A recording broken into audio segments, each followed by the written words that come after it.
This is the Haulin Assets podcast, where we show you how to start and run your own trucking company. Ever wanted to go out on your own? Follow Chris as he goes through the highs and lows of running on his own authority.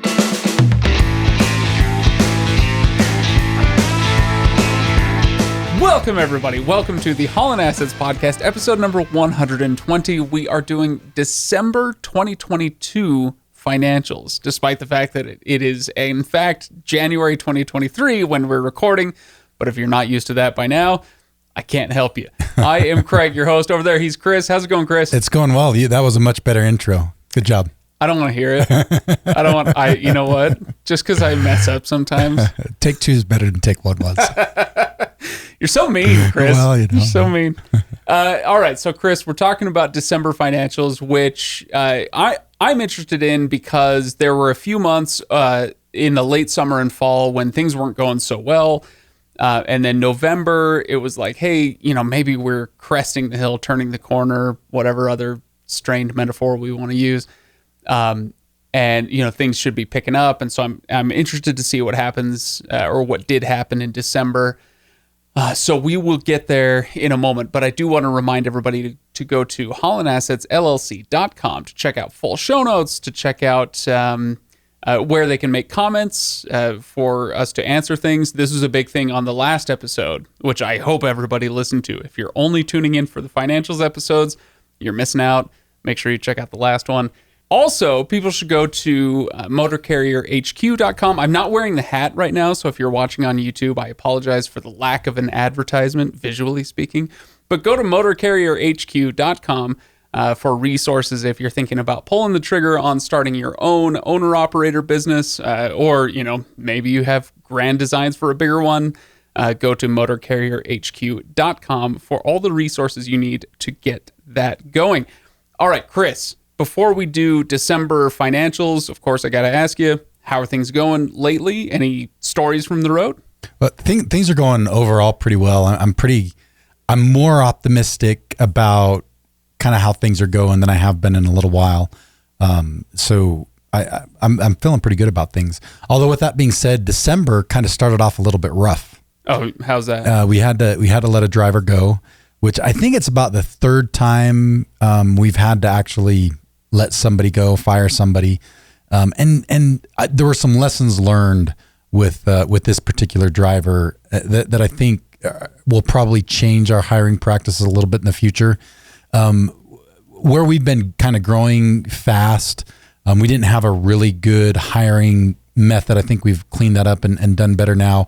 But we were, to a certain extent, I don't know if desperate may not be the right word to describe it, but we were kind of, on that line, trying to hire people. And so with this particular guy, we were following up with him all the time. Like he'd express some interest and we were trying to be kind of like proactive, getting him to, fill out the application, get us the paperwork we need. And so we were kept like pushing him and getting to do that. And he finally did all that, but come to find out, a guy that doesn't have the initiative to do that, it just causes issues. So how do you measure something like that in the hiring process as somebody who has initiative? Because if I'm putting myself in the shoes of a professional driver, somebody who's been an employee driver for a long time and hey, there's this new opportunity that came up, maybe a company that'll treat me better, pay me more, whatever. Great. I think I'll switch over.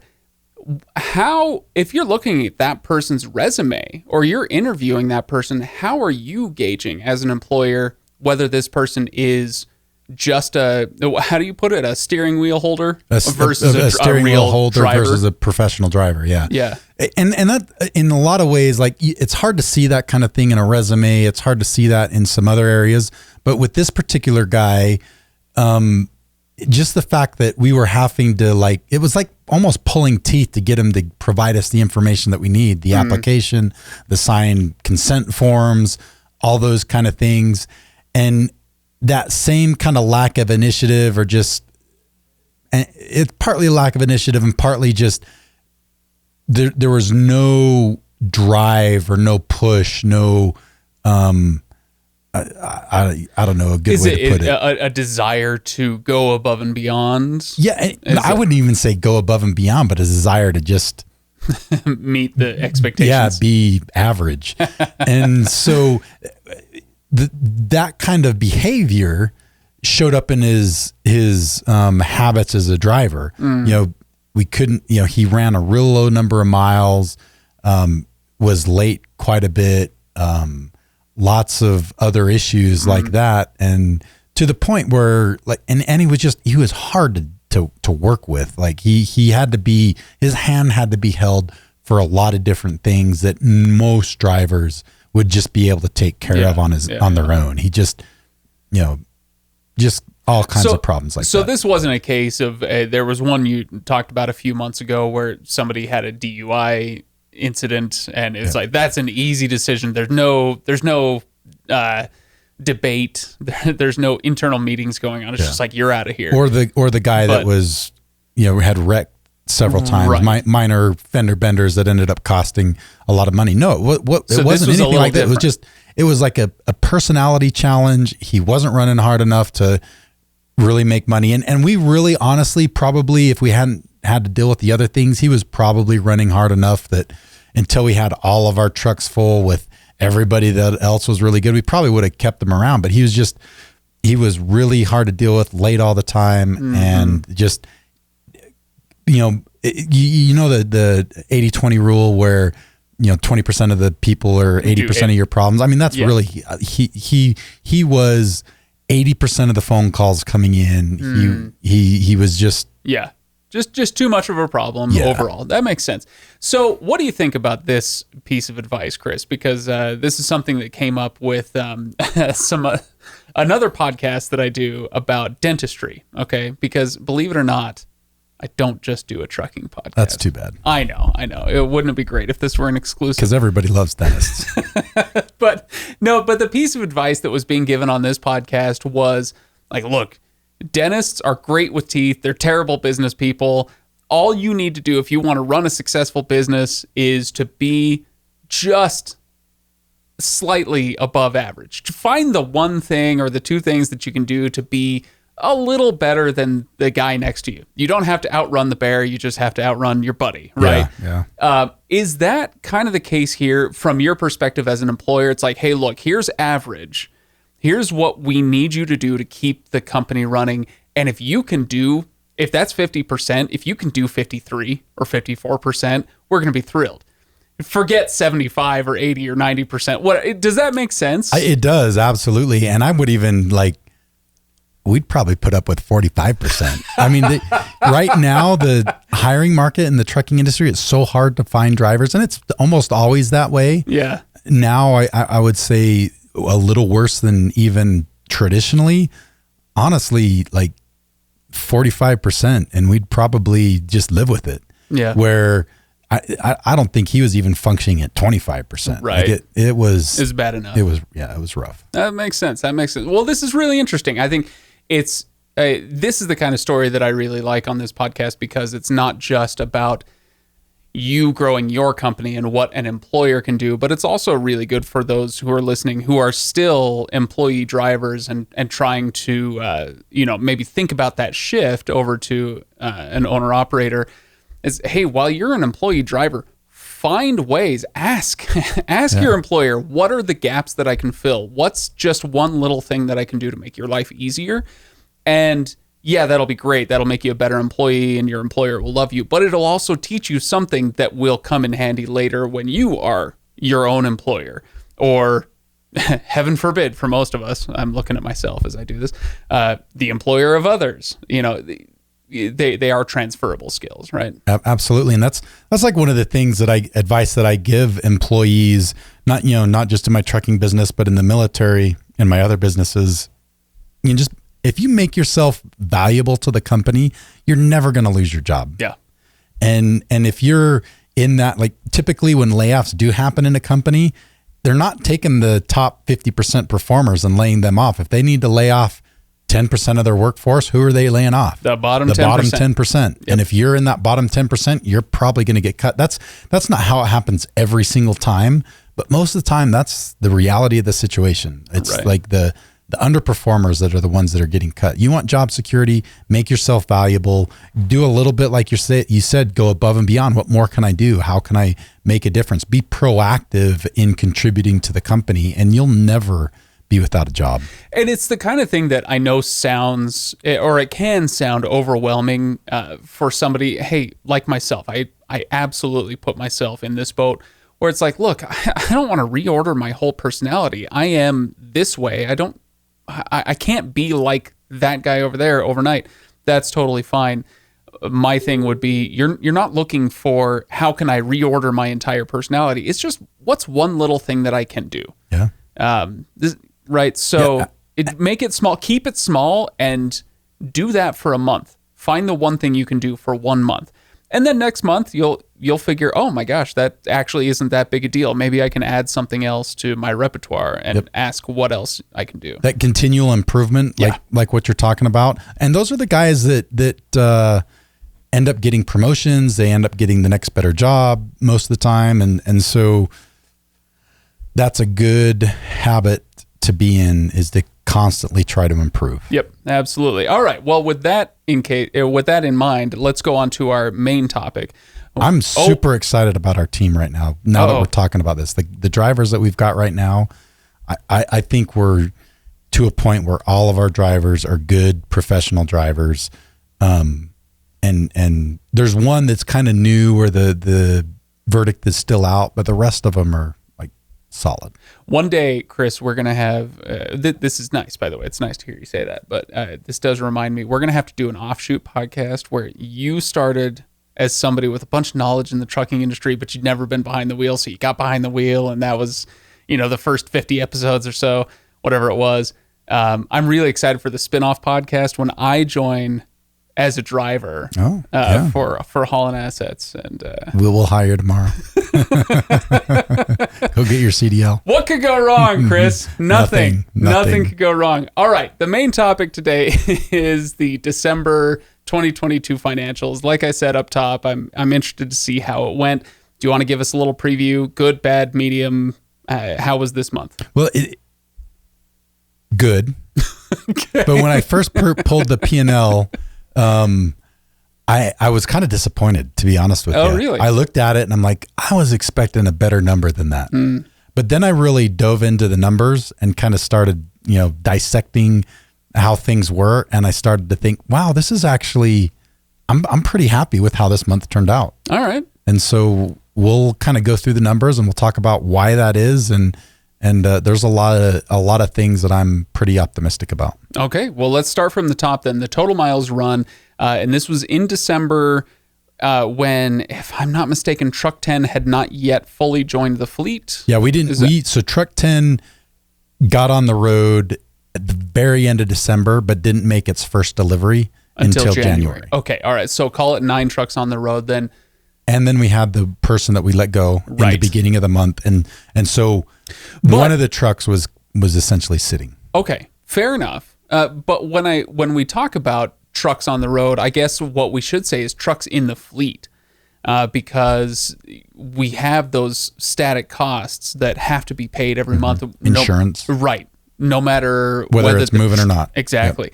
Yep. And so with 9 trucks in the fleet, how many miles total were run?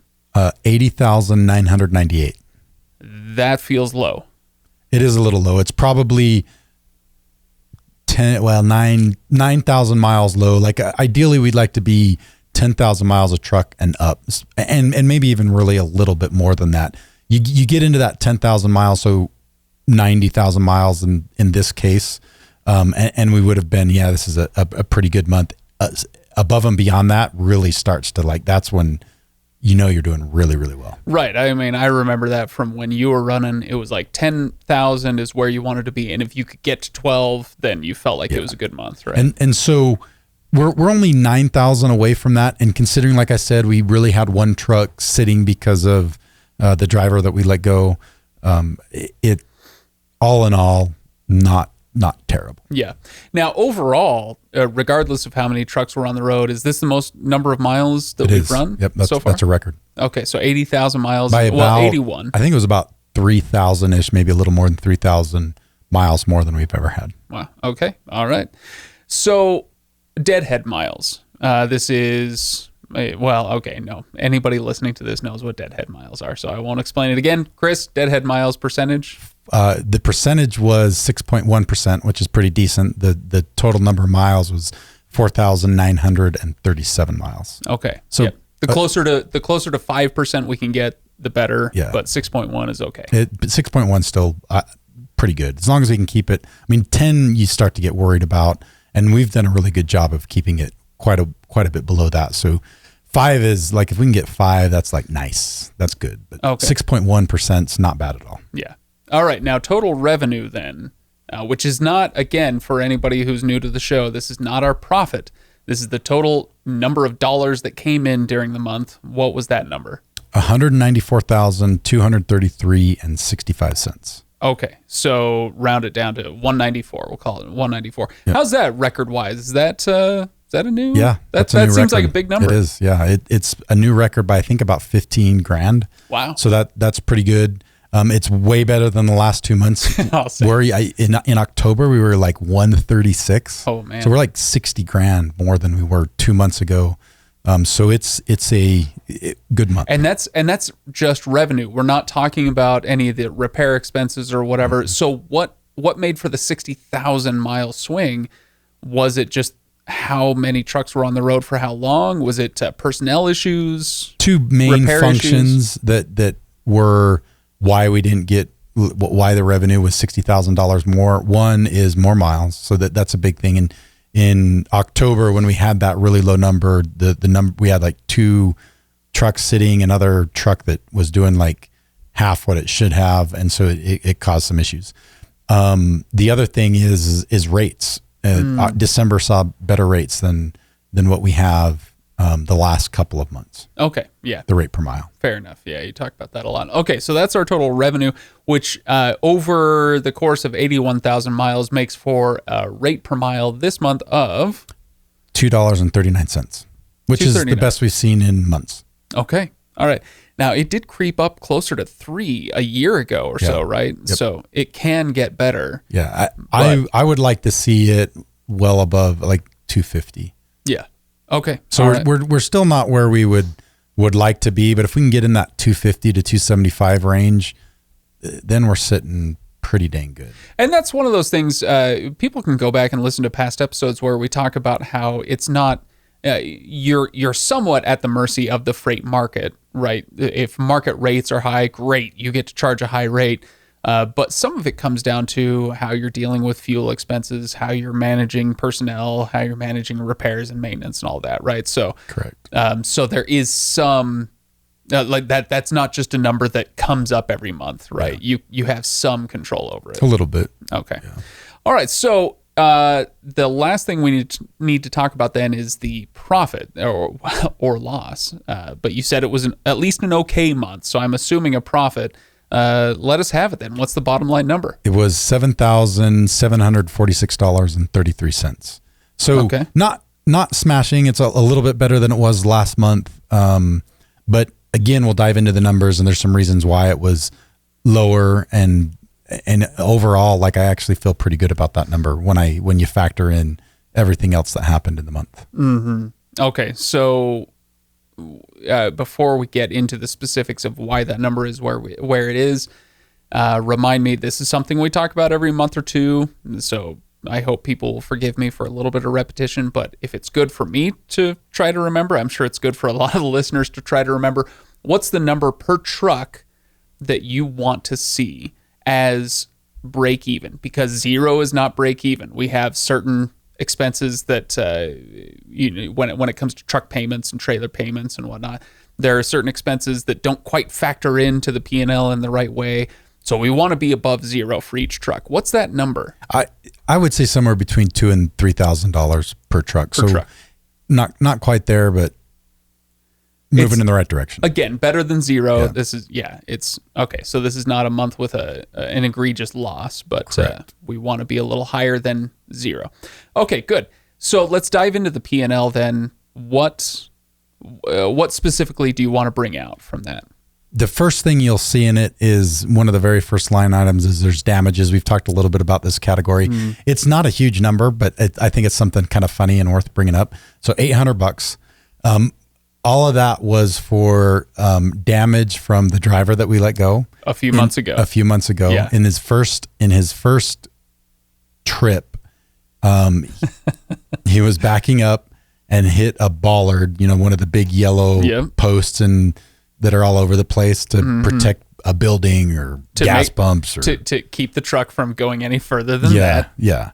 So he hit one of those as he was backing up and caused some damage to the bumper, which also caused some damage to the fog light, and kind of there's a bumper behind the bumper too. And so it was the parts to fix that. Nate actually did. It took him, he spent like 8 hours one day pulling the bumper off because it's not as easy a job as you think. I wouldn't think He has to take a bunch of stuff off and he fixed the fog light. And this is really the parts to do that. If we would have taken it to a shop, it probably would have been at least double that. Yeah. Okay. Well, but it's nice that you've got Nate that can work on that. Can do that every once in a while. Yeah. It was Nate and his dad. So thanks, Nate and Rod. Appreciate it. I hope Rod got paid handsomely for this, Chris. Yeah, daddy dues, I guess. I don't know.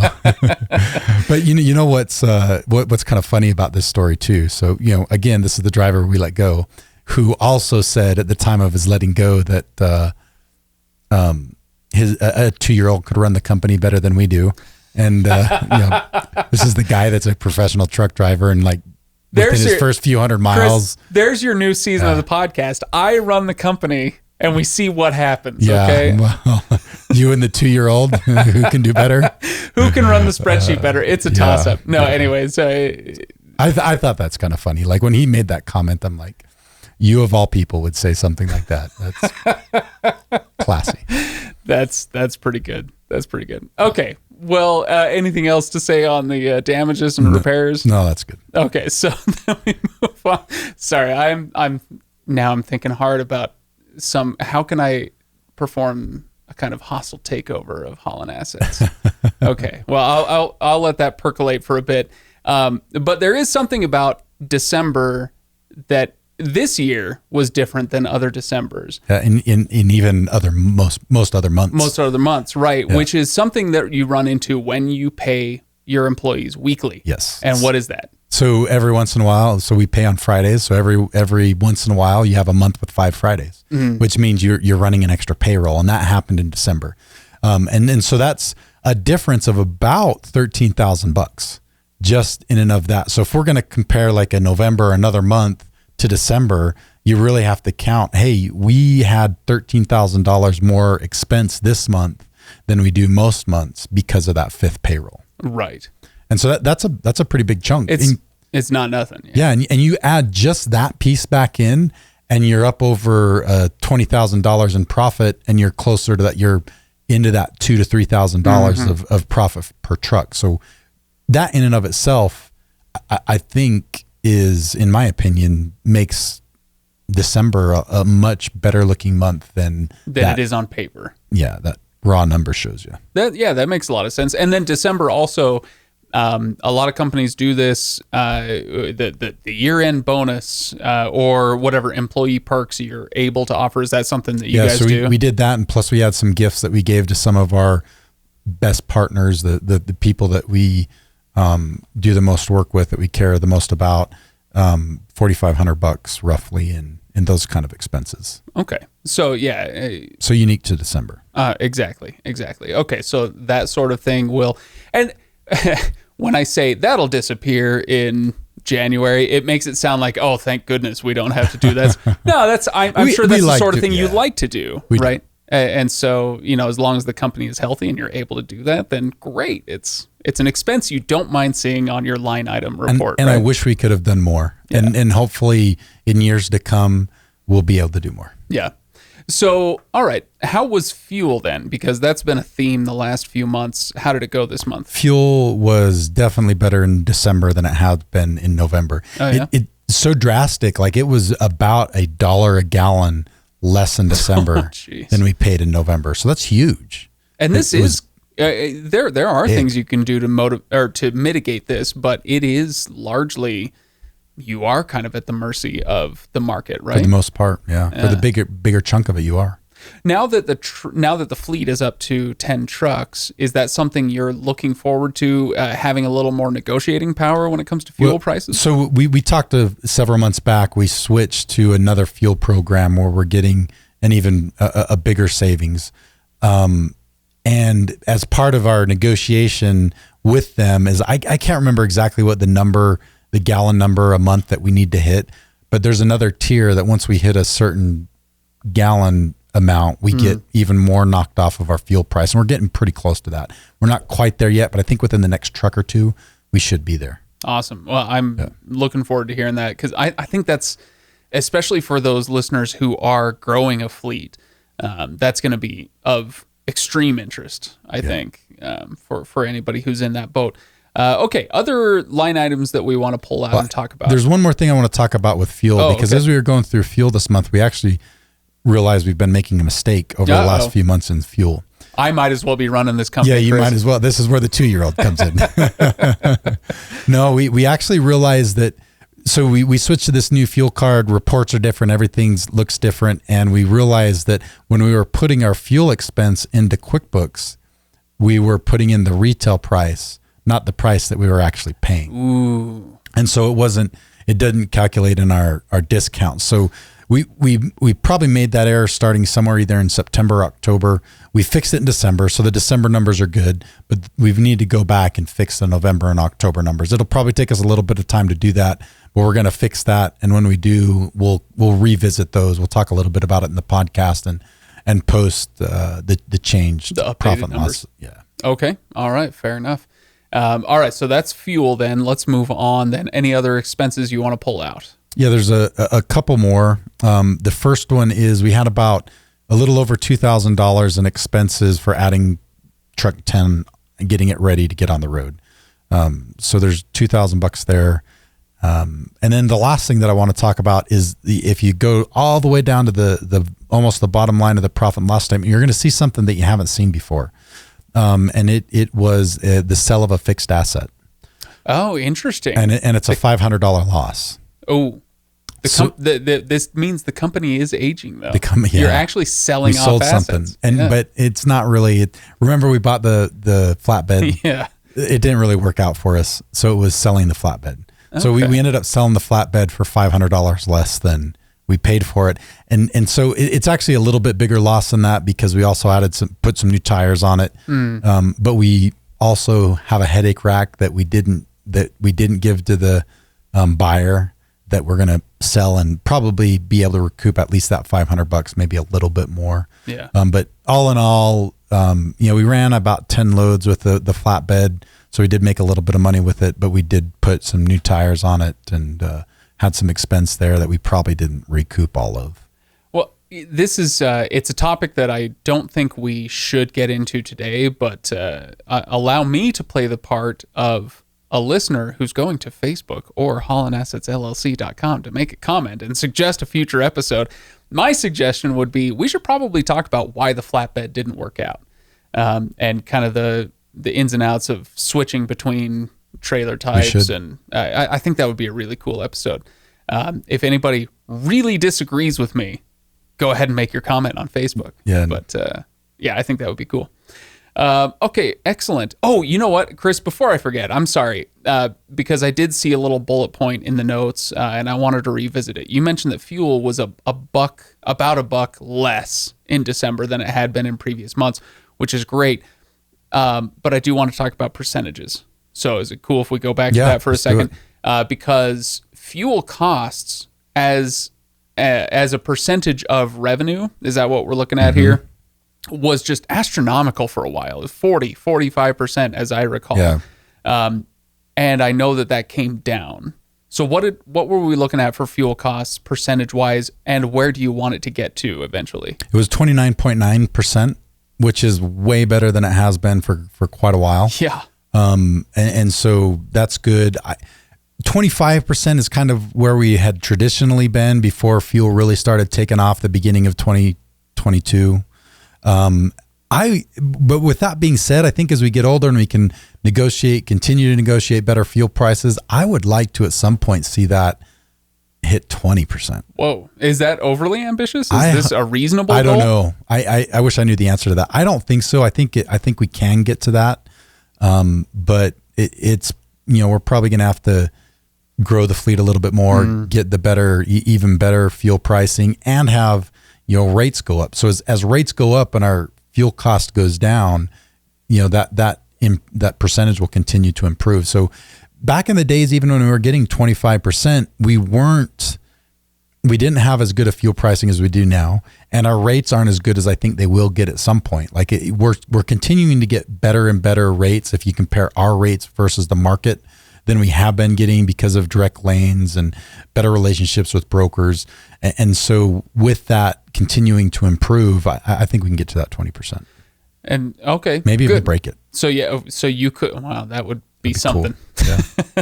Yeah. So that's one of those things where it's tempting to think, well, it's fuel, I'm just at the mercy of the market. But like you say, as the fleet grows and negotiations happen, as you guys take measures to mitigate idling costs or whatever, there are ways to bring that number down. Absolutely. So probably during the winter, right?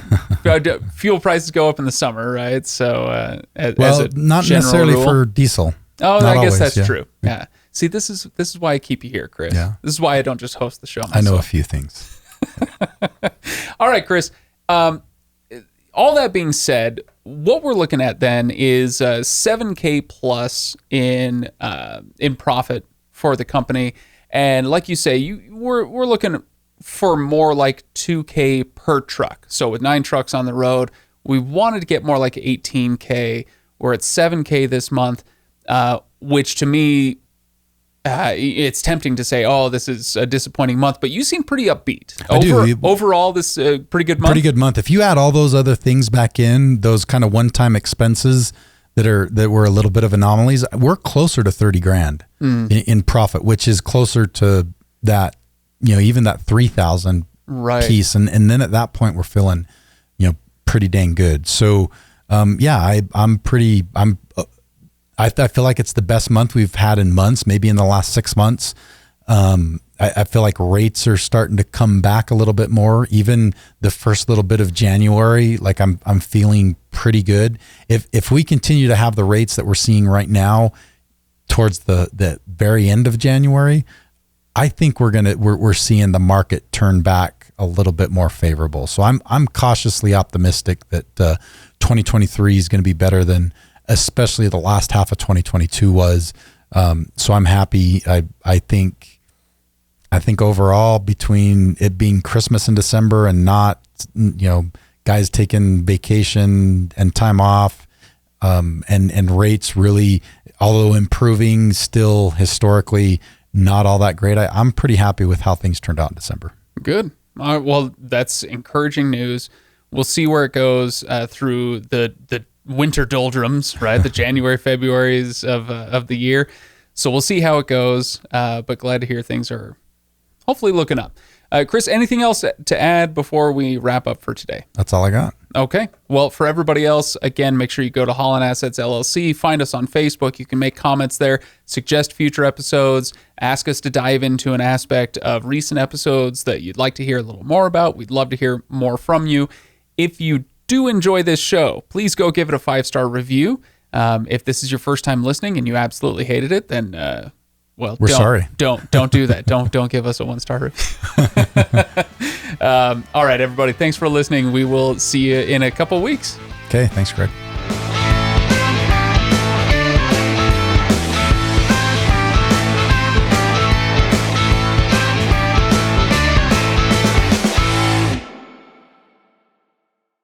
Welcome, everybody. Welcome to the episode number 120. Let's do this again. I was going to say, did you forget what the podcast is called? Not quite. Let's just say I'm not quite on my game today. It's because we're recording on a Thursday. This is unnatural. Yes. And I do not accept it.